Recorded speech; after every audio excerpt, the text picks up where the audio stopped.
First of all happy women's day to each and every women in this world. చాలా మటుకు ఆడవాళ్ళు కొందరు మాక్సిమమా కానీ ఎందుకు ఈ ఆడపుట్టుక అని బాధపడుతుంటారు. అంటే వాళ్ళు ఫేస్ చేసే కష్టాలు కానీ ఇంకా ఎన్నెన్నో ఉంటాయి కదా.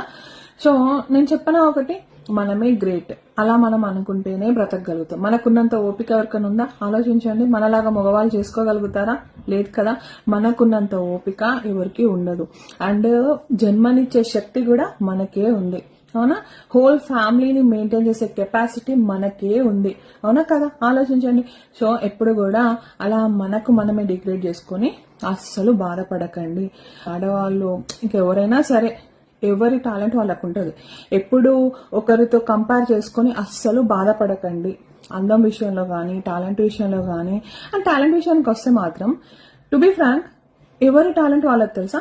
మీలో ఉన్న టాలెంట్ నాలో ఉండకపోవచ్చు, నాలో ఉన్న టాలెంట్ మీలో ఉండకపోవచ్చు, అవునా? అండ్ అమ్మాయిని నేచర్తో పోలుస్తారు. ఎవరి అందం వాళ్ళది, అవునా?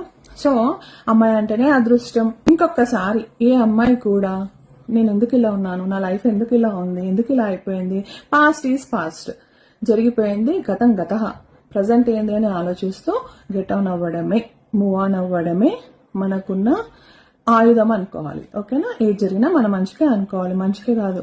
Everything happens for a good reason, not only reason, ఓకేనా? So be happy. మనము ఒక ఆడపిల్లగా మన ఇంట్లో పుట్టాము అంటే మనల్ని చూసి మన పేరెంట్స్ గర్వపడాలి. కోడలుగా ఒకళ్ళ ఇంటికి వెళ్ళాము అని అంటే వాళ్ళు గర్వపడాలి.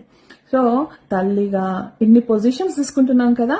ఫస్ట్ కూతురుగా, తర్వాత ఒక ఇంటికి కోడలుగా, తల్లిగా, అక్కగా, చెల్లిగా, అలా చెప్తూ పోతే చాలా కదా.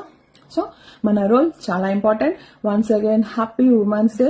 Always be happy. కష్టాలు అందరికీ ఉంటాయి, చిన్నవి పెద్దవి వస్తుంటాయి పోతుంటాయి. దాన్ని నెట్టుకెళ్ళినప్పుడే మనం గ్రేట్.